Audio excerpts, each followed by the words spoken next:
રાતના સમયે જ દેખાતા ફ્લાઇંગ ફોક્સ નામના પક્ષીને વાંદરા દ્વારા કરાય છે હેરાન. વન વિભાગ તેને પકડી પાડે તેવી મુન્દ્રાવાસીઓની માંગ.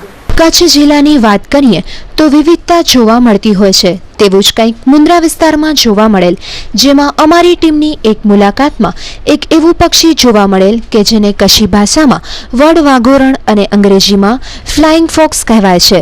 જેમાં આ એક એવું પક્ષી છે જે માત્ર રાતના ભાગે જ નીકળતું હોય છે અને મુન્દ્રામાં લાખોની સંખ્યામાં આ પક્ષી જોવા મળે છે.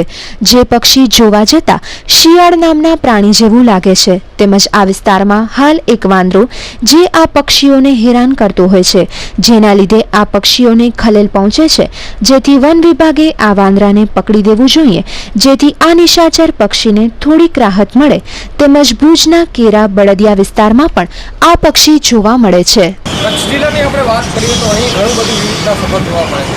તેમાં કચ્છમાં આપણે જોઈએ તો ઘોરાડ પક્ષી, ગુલકર જેવા ઘણા બધા પ્રાણીઓ તેમજ પક્ષીઓ જોવા મળે છે. તો અહીં મુન્દ્રા વિસ્તારની આપણે વાત કરીએ તો એક જગ્યાએ આપણે જોવા જઈએ તો વન વાઘરોળ ટાઈપનું એક પક્ષી છે, જેને ઇંગ્લિશમાં ફ્લાઇંગ ફોક્સ કહેવાય છે.